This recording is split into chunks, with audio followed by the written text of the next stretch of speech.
پہاڑوں کا رہنا اور اللہ کے نبی صلی اللہ علیہ وسلم کا غار ہرا پر جانا،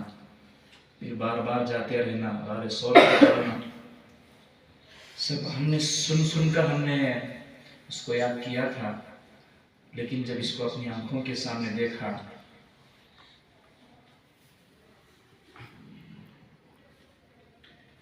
تو واقعاتاً اللہ کے نبی صلی اللہ علیہ وسلم کی قربانیاں ہمارے سامنے آئی کہ اس دین کی حفاظت کی خاطر اللہ کے نبی صلی اللہ علیہ وسلم غار ثور پر چڑھے تھے، جس کی لمبائی تقریباً 5413 فٹ بتائی جاتی ہے، اور حضرت ابوبکر صدیق رضی اللہ عنہ کا آپ کو چوٹ لگنے کی وجہ سے اس پہاڑ پر اٹھا کر چلنا، پھر 3 دن اس غار میں آپ کا قیام کرنا، پھر مکے سے مدینے تک کا سفر۔ ہم نے صرف یہ سوچ لیا کہ مکہ اور مدینہ بالکل بازو بازو رہتے ہیں، تقریباً 460 کلومیٹر کا سفر ہے کہ حضرت ابوبکر رضی اللہ عنہ اور اللہ کے نبی صلی اللہ علیہ وسلم نے اور دیگر صحابہ نے اللہ کے حکم کی خاطر، اس دین کی حفاظت کی خاطر مکے سے مدینے تک کا سفر طے فرمایا۔ کتنی تکلیفیں آئی ہوں گی،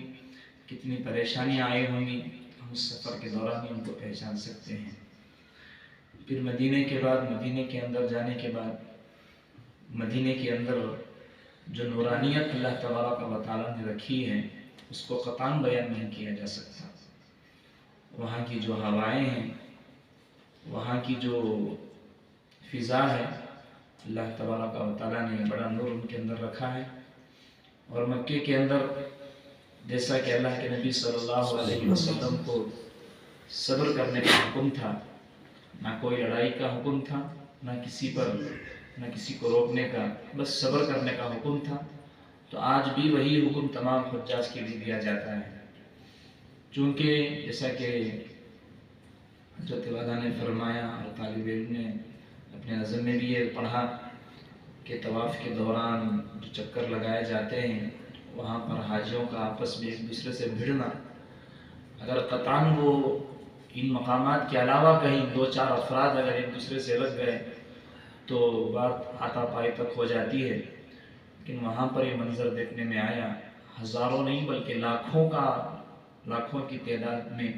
افراد موجود ہیں، اور ایک ملک کے نہیں، ہر ملک کا فرد ہمیں وہاں پر نظر آ جاتا ہے۔ الحمدللہ مکے کے اندر 14 دن اللہ تعالیٰ نے قیام فرمایا تھا۔ 14 دنوں میں نہ کبھی کوئی جھگڑا، نہ کبھی کوئی کسی سے لڑائی کہیں دیکھنے میں نظر نہیں آئی، نہ طواف کے دوران، نہ سعی کے دوران، اور نہ ہی دیگر مقامات پر، کیونکہ ہر کسی کی زبان پر صرف ایک ہی لفظ سننے میں آیا کہ صبر صبر۔ ایک دوسرے کو کوئی لگ جاتا، کہیں غصہ کسی کو آتا تو صبر کی بات آتی تو سب خاموش پڑ جاتے تھے۔ اور طواف کے دوران جو رکن یمانی کا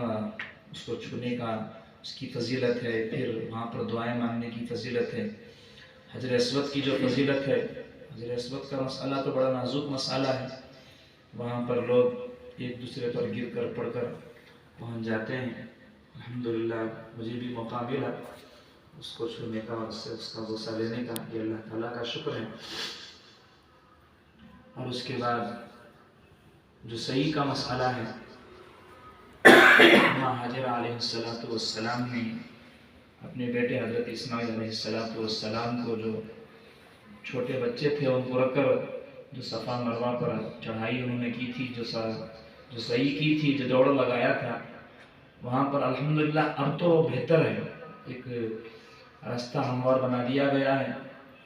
میں سمجھتا ہوں شاید حضرت والا جب ابتدائی دور میں اپنے گئے ہوں گے اس وقت شاید پہاڑوں پر چڑھنا ہوا تھا، اب تو بالکل جیسا راستہ ہمارا چلتا ہے ویسا بنا دیا گیا، لیکن وہاں چلتے ہوئے بھی حضرت حاجرہ اور حضرت ابراہیم، حضرت اسماعیل علیہ السلام کی قربانیاں یاد آتی ہیں۔ دین احساسات کا نام ہے، اور جو ہم کتابوں میں پڑھتے ہیں بس وہ علم ہے، ہمارے ذہنوں کے اندر رہتا ہے، اس کو سمجھنا ہو تو وہاں پر جائیں گے تو ہمیں مکمل طور پر پوری تاریخ، پوری سیرت حضرت ابراہیم علیہ السلام کی قربانیاں اور ان کی آزمائشیں، اور اللہ کے نبی صلی اللہ علیہ وسلم پر جو تکلیفیں، جو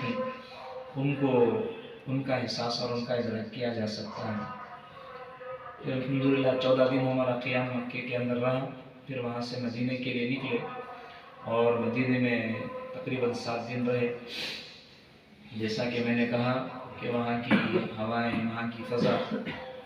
ایک عجیب اس کے اندر ایک عجیب قسم کی خوشبو بھی آتی رہتی ہے اور عجیب قسم کا احساس ہوتا ہے۔ ایسی ہوا جیسا کہ ہمارے علاقوں میں کچھ ٹھنڈے علاقے ہوتے ہیں، اوٹی وغیرہ، وہاں پر بھی ہوائیں چلتی ہیں لیکن وہ ہوا وہاں پر یہاں پر ہمیں محسوس نہیں ہوتی۔ وہ عجیب ہوا ہے جس کو وہیں پر جا کر احساس، اس کو وہیں پر جا کر اس کا ادراک اور اس کا احساس کیا جا سکتا ہے۔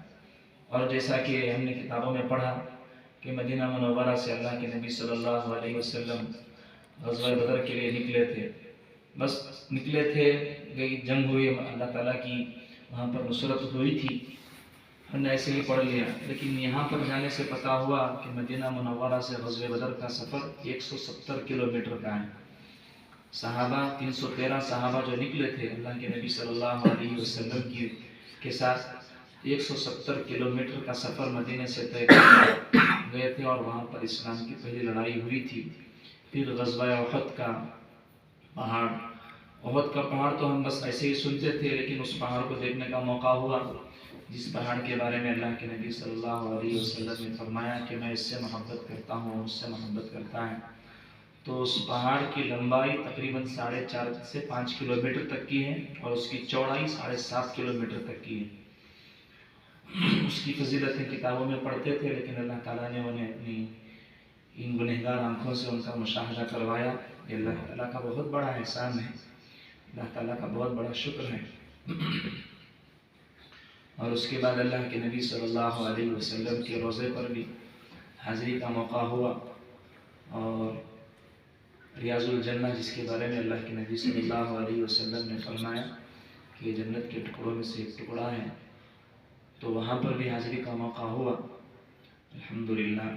جو بھی اللہ تعالیٰ نے موقع دیے اللہ تعالیٰ کا احسان ہے، کرم ہے، اور یہ ایسے مقامات ہیں کہ مجھے یہ بات سمجھ میں آئی کہ اگر بندہ کوئی یہاں پر آ کر ان چیزوں کو محسوس کر لے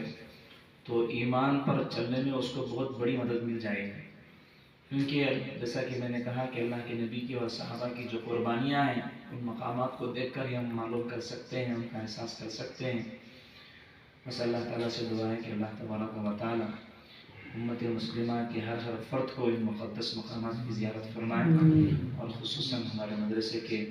تمام طلباء کو، جتنے پڑھے ہیں، جتنے پڑھ رہے ہیں اور جتنے پڑھیں گے،